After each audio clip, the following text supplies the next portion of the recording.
Hello everyone, welcome to Veena classes. Myself Ritika and today we will discuss about the topic power sharing of class 10th.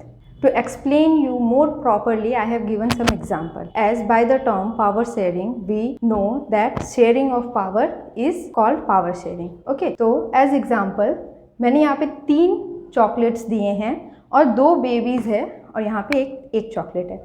तो देखिए आपके पास 3 chocolates है। Okay and आपकी mummy ने कहा कि आप अपने ब्रदर्स एंड सिस्टर को ये 3 चॉकलेट में से 2 चॉकलेट्स को डिस्ट्रीब्यूट कीजिए। तो आपने दोनों को दे दिया, तो आपके पास कितना बचा? 1 चॉकलेट बचा। तो आपने क्या किया? अगर हम पावर्स का बात करते हैं तो पावर्स आपके पास 3 पावर था, आपने 2 पावर अपने ब्रदर एंड सिस्टर को दिया, तो आपके पास कितने पावर बच गए? 1 पावर बच गए। पावर शेयरिंग क्या किया फिर आपको कि पावर डिस्ट्रीब्यूट आपने जैसे ही किया वैसे ही आपको वीक बना दिया, राइट। बट अगर हम गवर्नमेंट का बात करते हैं तो वो क्या करती है? एक गवर्नमेंट को वीक बनाने के जगह में स्ट्रांग बना देती है। अब जानते हैं कैसे। पहले जनरेशन में क्या होता था कि राजा जो था वो क्या था? हेड था स्टेट का। ओके, तो राजा क्या करते थे? रूल्स बनाते थे, रूल्स फॉलो हो रहा है कि नहीं वो देखते थे, और साथ ही साथ कैसे करके फॉलो किया जा रहा है वो चीज़ भी वही देखते थे। ओके, बट अभी के जनरेशन में क्या हुआ कि गवर्नमेंट यहाँ पे है, राजा की जगह में गवर्नमेंट आ गया।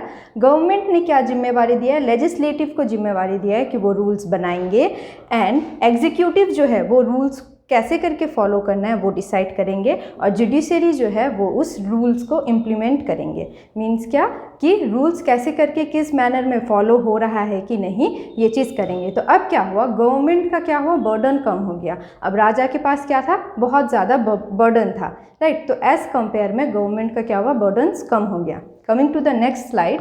तो जैसे मैंने अभी बताया कि गवर्नमेंट क्या करती है? अपने पावर्स को डिवाइड कर देती है लेजिस्लेटिव, एग्जीक्यूटिव एंड जुडिशरी में। तो लेजिस्लेटिव क्या करती है? पावर्स को बनाती है, मीटिंग हेल्ड करती है एंड पावर्स को बनाती है। मींस क्या कि कौन सा रूल्स एंड रेगुलेशंस लाना है कंट्री में, कैसे करके फॉलो करना है वो चीज़ ये बनाती है। एंड फिर ये यहाँ से बनाने के बाद इसको एग्जीक्यूटिव के पास भेज सकते हैं। अब एग्जीक्यूटिव जो रहती है वो क्या करती है? रूल्स एंड रेगुलेशंस को डिटेल में देखते हैं कि वो सिटीज़न के लिए बेनिफिशियल है या नहीं है, किस तरीके से फॉलो अप करवाया जाएगा। ये चीज़ किसका काम रहता है? एग्जीक्यूटिव का काम रहता है। जब ये प्रोसेस ख़त्म हो जाता है तो वो क्या करती है? यहाँ से डायरेक्ट उस रूल्स एंड रेगुलेशन या बिल को क्या करती है? जुडिशरी के पास भेज देती है। अब जुडिशरी क्या करती है कि वो वापस से इनका काम, एग्जीक्यूटिव और लेजिस्लेटिव दोनों का काम देखती है। अगर वो दोनों सही काम करते हैं तो वो क्या करती है? ऑर्डर पास कर देती है। अब ऑर्डर पास करने के साथ साथ वो क्या करती है? आगे मीन्स आने वाले टाइम में अगर कोई पीपल या पर्सन उस रूल्स एंड रेगुलेशन को फॉलो नहीं कर रहा है तो उसके लिए पनिश भी कौन करता है? जुडिशरी करता है। ओके, तो अब तक हमने क्या जाना कि गवर्नमेंट 3 हिस्सों में डिवाइड किया गया है, लेजिस्लेटिव, एग्जीक्यूटिव एंड जुडिशरी। अब उनका क्या क्या काम होता है ये चीज़ हमने देख लिया। Now coming to the next point. तो जैसे कि मैंने आपको स्टार्टिंग में बताया था कि पावर शेयरिंग जो है वो क्या करती है? गवर्नमेंट को वीकर बनाने की जगह में स्ट्रॉन्गर बना देती है। वही चीज़ मैंने यहाँ पे लिखा है, a system in which powers are share between many organs and members. As we know power sharing makes a person organ weaker, but in sense of government it makes the organ stronger. अब देखिए कैसे। अगर मैं बात करूँ पहले का राजा का, तो राजा का क्या होता था? अगर किसी राजा लड़ाई में गया और उस लड़ाई में राजा की मौत हो गई तो दूसरा राजा जो उसको डिफीट किया होगा वो क्या करता है? उसका सारा राजपाट अपने अंडर ले लेता है, राइट। तो क्या हुआ कि अब हमने क्या जाना कि अगर एक पर्सन है किसी भी गवर्नमेंट में तो वो उसको अगर डिफीट करता है तो वो क्या होता है? पूरा सिस्टम जो है जो डिफीट करता है उसके हाथ में चला जाता है। ओके, बट अगर हम गवर्नमेंट का बात करते हैं तो गवर्नमेंट क्या होती है कि एक ऑर्गन तो नहीं है गवर्नमेंट का। अभी मैंने बताया गवर्नमेंट के 3 ऑर्गन है। अगर एक वीक हो जाता है तो क्या होता है? 2 जन जो है वो पिलर्स की तरह काम करती है। ओके, एज एग्जाम्पल अगर हम बात करते हैं, एक लकड़ी को हम आसानी से तोड़ सकते हैं, बट अगर हम उसे बंच में तोड़े तो वो तोड़ना इम्पॉसिबल है। पावर शेयरिंग क्या करती है? वो वीकर बनाने की जगह में हमें क्या कर देती है? मजबूत बना देती है, स्ट्रॉन्गर बना देती है। ओके, तो अब तक हमने जाना कि पावर शेयरिंग क्या होता है। अब इसको और अच्छी तरीके से समझने के लिए आपके टेक्स्ट बुक में 2 एग्जाम्पल दिया गया है, श्रीलंका और बेल्जियम का। तो आइए अब सबसे पहला एग्जाम्पल जो है बेल्जियम का देखते हैं। बेल्जियम जो है ये एक यूरोपियन कंट्री है। ये एक बहुत छोटा सा कंट्री है। अगर हम इंडिया का बात करते हैं तो ये एज कम्पेयर टू हरियाणा के जितना ही इसका एरिया है। ओके, एंड अगर हम पॉपुलेशन का बात करते हैं तो वो भी हरियाणा के लगभग ही है। ओके, तो ये है बेल्जियम का मैप। बेल्जियम में, जैसे इंडिया का जो कैपिटल है दिल्ली, वैसे ही ब्रुसेल्स जो है वो क्या है, कैपिटल है बेल्जियम का।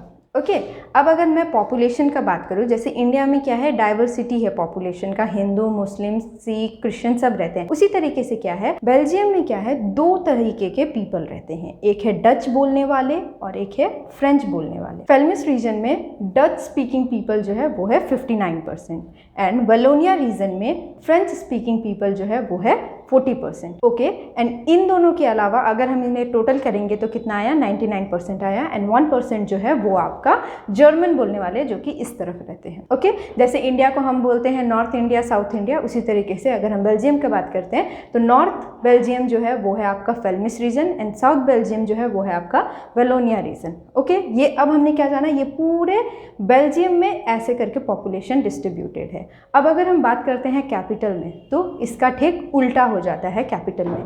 अब देखिए कैसे, जैसे कि मैंने आपको बताया यहाँ पे क्या है, 59% पीपल जो है वो डच स्पीकिंग पीपल है और अगर हम ब्रुसेल्स की बात करते हैं तो यहाँ पे 20% पीपल जो है वो है डच स्पीकिंग पीपल। ओके यहाँ पे मेजोरिटी में थे, यहाँ पे माइनॉरिटी में आ गए। और अगर मैं फ्रेंच का बात करती हूँ तो फ्रेंच पीपल जो थे ये पूरे बेल्जियम में है 40% एंड अगर हम ब्रुसेल्स का बात करते हैं तो ये है 80%। अब अगर मैं समराइज करती हूँ तो क्या आता है हमारा नतीजा कि पूरे बेल्जियम में क्या है, डच स्पीकिंग पीपल जो है वो मेजोरिटी में है एंड अगर मैं कैपिटल का बात करती हूँ तो वो कैपिटल में माइनॉरिटी में है एंड उसके ऑपोजिट साइड में क्या है, फ्रेंच पीपल जो है वो पूरे बेल्जियम में माइनॉरिटी में है एंड कैपिटल में मेजोरिटी में है। ओके और एक पॉइंट कि फ्रेंच पीपल जो है वो क्या है, रिच है as compare to Dutch speaking people. तो अब क्या होता है कि यहाँ पे इस रीजन में, बेल्जियम रीजन में क्या होता है कि बहुत ज़्यादा एथनिक कॉम्पोजिशन है। अब एथनिक कॉम्पोजिशन क्या होता है,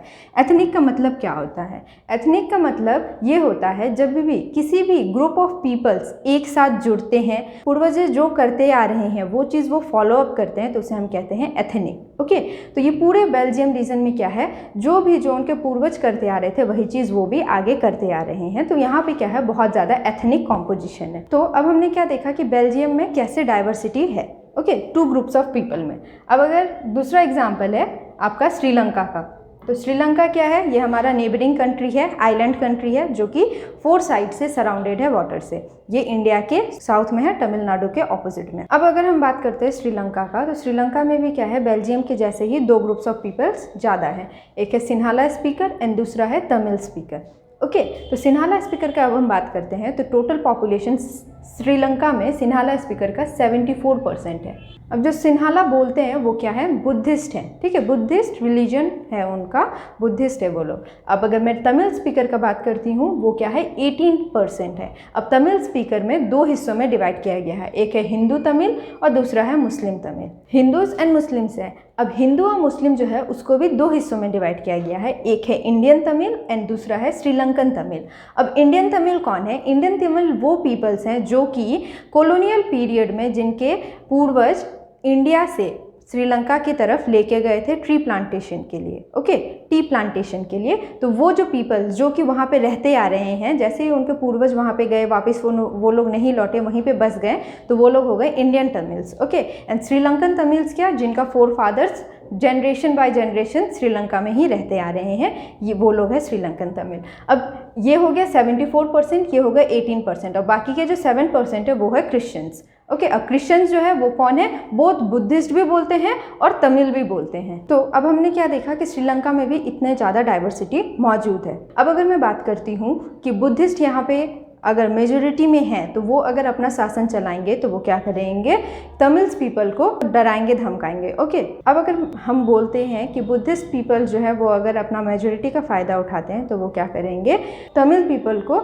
डिमोटिवेट करेंगे। अगर हम बात करते हैं कि तमिल्स अगर आ जाते हैं तो वो क्या होगा, वो तो कभी होगा नहीं। क्यों, क्योंकि मेजोरिटी में कौन है, बुद्धिस्ट पीपल है। ओके तो अब ये सब चीज़ को हम देखेंगे, पावर शेयरिंग कैसे करके बंटता है, कैसे करके कौन सा कंट्री में कैसा गवर्नमेंट आता है, किस किसको इम्पोर्टेंस दिया जाता है, किसको इम्पोर्टेंस नहीं दिया जाता है। ये था हमारा, जस्ट आपको मैंने बताया कि डाइवर्सिटी कैसे करके मेंटेन किया जा रहा है या मौजूद है बेल्जियम और श्रीलंका में। अब आगे के सीरीज़ में हम जानेंगे कि कैसे इसको समराइज़ किया गया है, कैसे इसका पावर डिवाइड किया गया है, कौन से पीपल्स को या फिर कौन से रीजन के पीपल को, रिलीजन के पीपल को मान्यता मिला है और किसको नहीं मिला है। आज के लिए बस इतना ही। अब आगे की सीरीज़ में हम इसके आगे के टॉपिक्स पढ़ेंगे। Till then subscribe our channel. पढ़ेगा इंडिया तभी तो बढ़ेगा इंडिया। Thank you.